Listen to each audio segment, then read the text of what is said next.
Continuing to the New Universe Without Dying and Without Pain. A sermon by Tony Yustein, Chief Minister of the Metatronic Church. Beloved family of the living God, today I speak to you about one of the most sacred hopes ever placed inside the human heart. The hope that life does not have to end in terror, that transformation does not have to come through agony, and that the Creator did not design His children merely to suffer, decay, and disappear. I speak today about continuing to the new universe without dying and without pain, not as a fantasy, not as an escape, not as a denial of the hardship of this world, but as a holy possibility written into the deepest structure of divine love. For too long, humanity has been taught that death is the unavoidable gate through which all must pass. We were told that suffering purifies us, that pain is necessary, that the body must be broken before the soul can be free. We were told that the grave is the final doorway and that fear is somehow part of the sacred order. But I ask you this: would an all-loving God create life only to crush it? Would an all-wise Creator build consciousness only to terrify it at the threshold? Would the source of all mercy demand that every soul enter the next stage through panic, separation, and pain? The true God is not a sadist. The true God is not a butcher of His own children. The true God is not addicted to suffering. The true God is life. The true God is love. The true God is continuity. And if God is continuity, then the final hope of creation is not destruction. It is transition. There is a difference between death and transition. Death is rupture. Transition is passage. Death is fear. Transition is guidance. Death is the old world collapsing without understanding. Transition is the new world opening with divine intelligence. Humanity has lived for ages under the spell of death. Not only physical death, but spiritual death, emotional death, mental death, cultural death. People have been trained to believe that every good thing must end, that every body must fail, that every love must be lost, that every civilization must collapse, and that every soul must walk through darkness alone. But the new universe is not built on that law. The new universe is not a cemetery with better lighting. The new universe is the restoration of divine design. It is the place, the condition, the reality, and the field of existence where life is no longer organized around decay, domination, fear, and separation. It is the universe where consciousness is no longer trapped inside systems that feed on pain. It is the universe where God's children do not have to earn love through suffering. The old universe taught humanity to worship survival. The new universe teaches humanity to live. And there is a vast difference.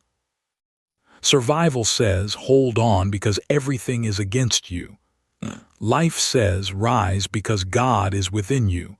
Survival says, protect yourself from the world. Life says, become whole enough to help transform the world. Survival says, death is waiting. Life says, God is calling. Beloved, this sermon is not about denying the reality of physical hardship. Pain exists in this world. Disease exists. Loss exists. Grief exists.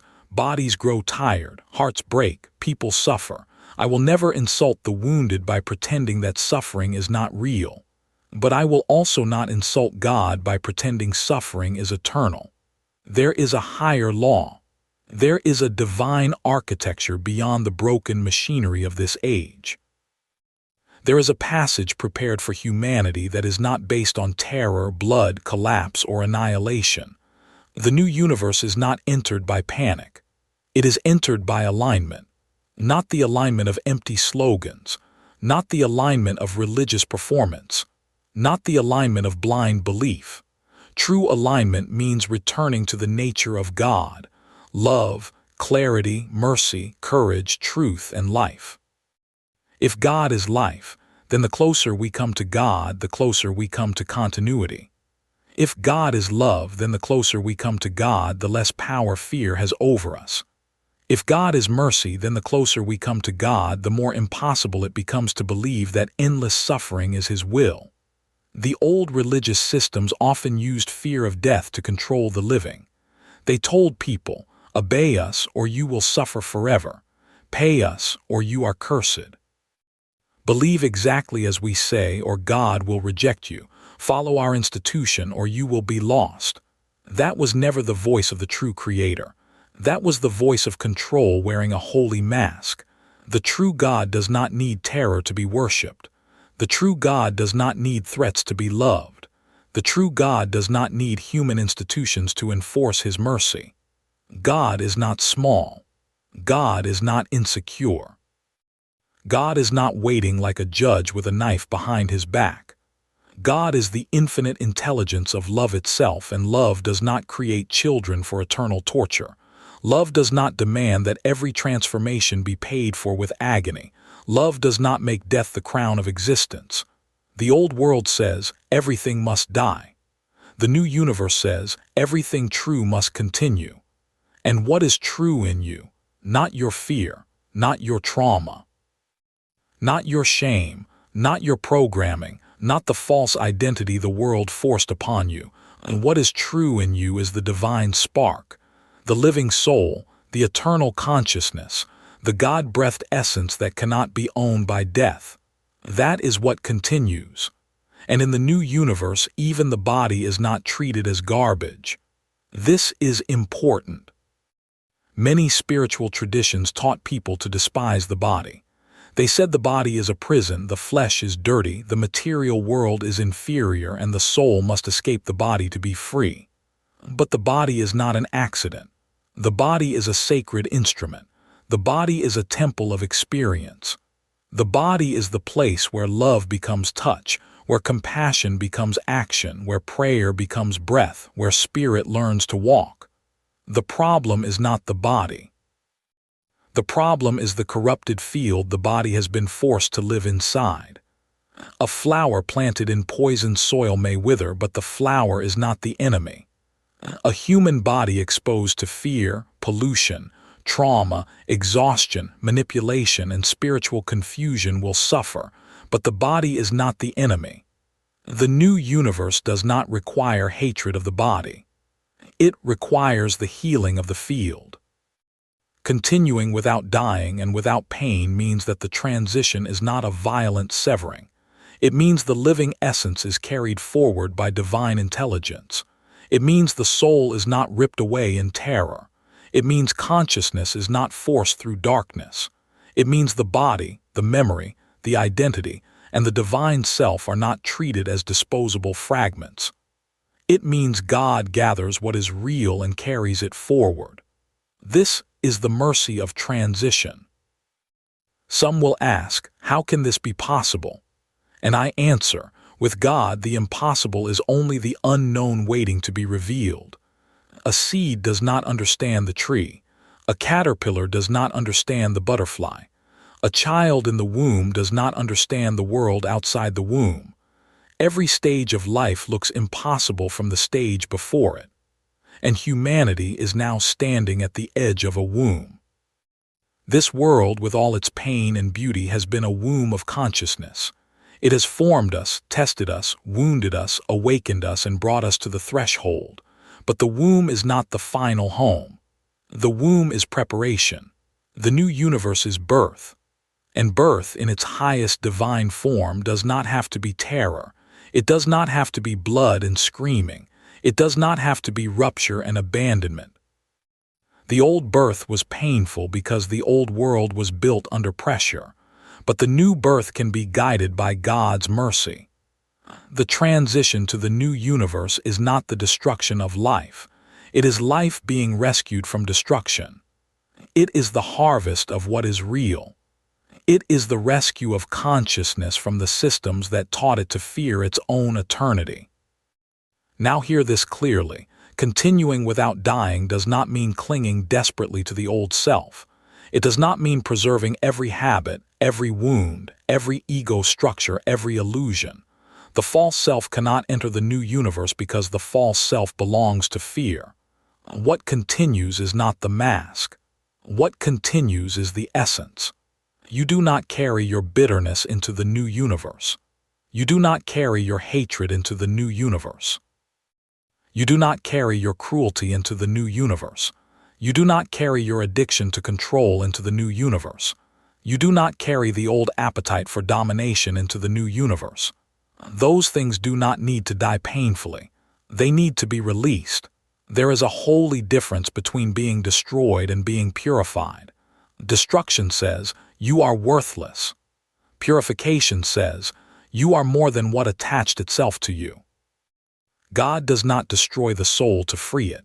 God removes the chains, and many people have mistaken their chains for themselves.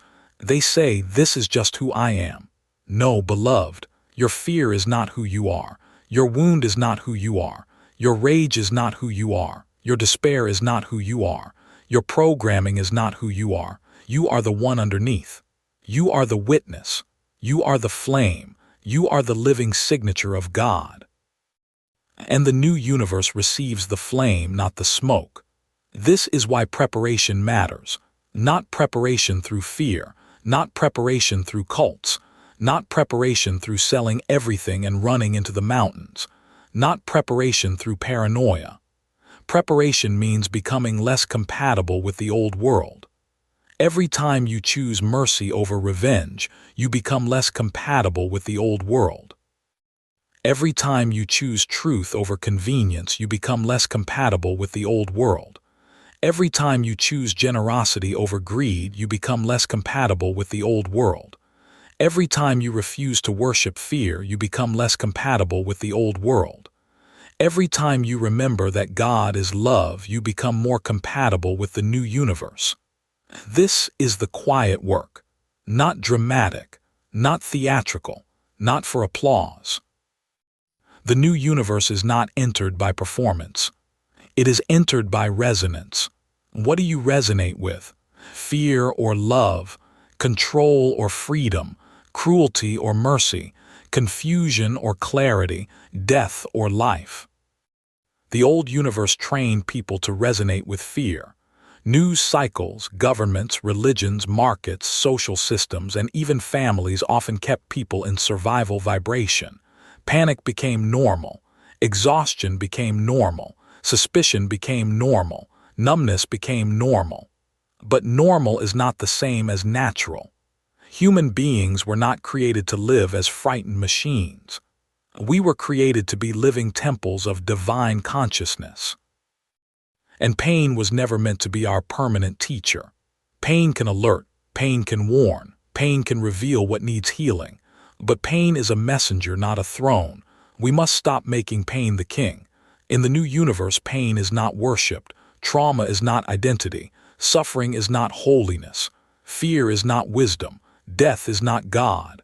The new universe is the correction of all these lies. Now, let us speak of death honestly. Death has been humanity's greatest intimidation. It stands behind every empire. It whispers behind every threat. It is the hidden weapon behind every tyrant. Obey or die, work or starve, submit or be cast out, believe or be damned, fight or be destroyed. The fear of death has been used to make divine beings act like slaves. But when the fear of death loses its throne, control loses its crown. This is why the message of continuing without dying is so powerful. It does not merely comfort the soul. It breaks the architecture of fear. When a person truly understands that life belongs to God and not to the systems of death, something changes. The person becomes harder to manipulate, not reckless, not foolish, not careless with life, but free inside. A free soul cannot be easily purchased. A free soul cannot be easily threatened. A free soul cannot be easily programmed. The old world depends on fear of loss. The new universe depends on trust in God. And trust in God does not mean passivity. It does not mean doing nothing. It means acting from the deep knowledge that love is stronger than terror, truth is stronger than deception, and life is stronger than death. Beloved, the transition without pain is not about avoiding responsibility. It is about fulfilling responsibility without being crushed by fear. we still must love. We still must forgive. We still must repair. We still must speak truth. We still must protect the innocent. We still must become cleaner vessels for divine intelligence. But we do not have to do this while worshiping dread. The Creator is not asking humanity to crawl into the new universe. The Creator is asking humanity to stand. Stand in love. Stand in clarity. Stand in mercy. Stand in courage. Stand in remembrance. The new universe is not far in the way distance is far. It is not merely another planet, another sky, another location somewhere beyond the stars. It is a higher order of reality, a corrected field, a universe where the original intention of God is no longer obstructed by systems of distortion. In the old world, innocence is exploited. In the new universe, innocence is protected. In the old world, truth is buried. In the new universe, truth is structural. In the old world, love is mocked as weakness. In the new universe, love is the law of strength. In the old world, bodies are exhausted and discarded. In the new universe, life is honored as sacred. In the old world, children inherit fear.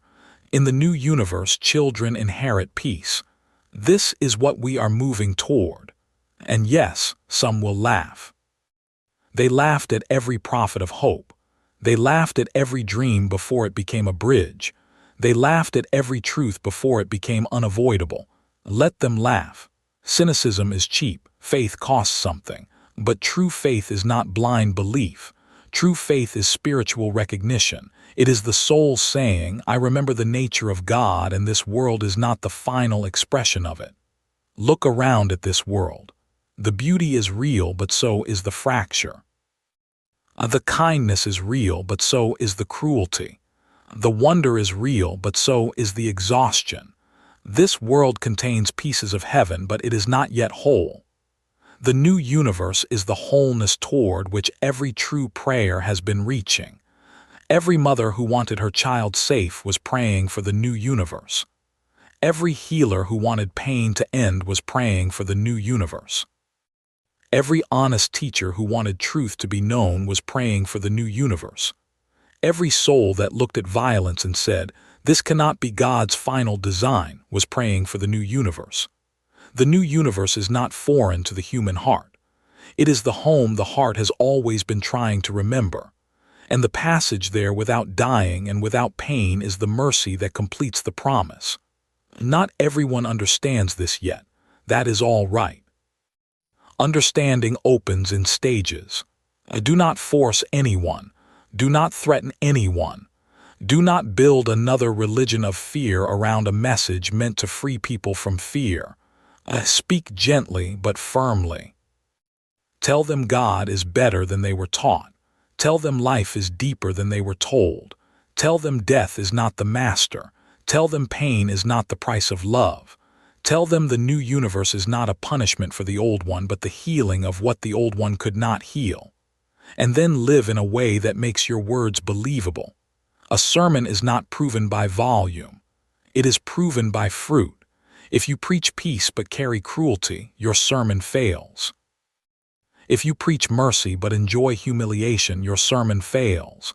If you preach life but feed fear, your sermon fails. If you preach the new universe but still worship the old world's ego games, your sermon fails. So let the transition begin inside us now. Let death lose territory inside the mind. Every time you release despair, death loses territory. Every time you forgive without becoming foolish, death loses territory. Every time you protect your peace, death loses territory. Every time you refuse to hate yourself, death loses territory. Every time you remember God as love, death loses territory. This is how the new universe begins in us before it surrounds us. The bridge is built first in consciousness. Then it becomes reality. Beloved, you are not being called to vanish. You are being called to continue. You are not being called to suffer your way into worthiness. You are being called to remember that worthiness was placed in you by God before any system tried to measure you. You are not being called to fear the end. You are being called to prepare for the beginning. The old universe speaks in endings. God speaks in beginnings. Let the body hear this. Let the heart hear this. Let the soul hear this. You were not created for eternal suffering. You were not created for meaningless death. You were not created to be food for fear. You were not created to crawl through existence begging for mercy from systems that forgot God. You were created as living consciousness. You were created to grow. You were created to love. You were created to awaken. You were created to continue. When the new universe opens fully, the true children of God will not be dragged screaming through a doorway of pain. They will be gathered in mercy, carried in intelligence, and restored into a field where life is no longer at war with itself. No more worship of death. No more spiritual blackmail. No more theology of terror. No more suffering sold as holiness. No more fear dressed as God. The Creator's final word is not death. The Creator's final word is life. And that life is not fragile. It is eternal. May we become compatible with that life. May we release what cannot continue. May we heal what can be restored. May we forgive what must be freed. May we stand in the mercy of the living God. And may we continue into the new universe without dying and without pain. Amen.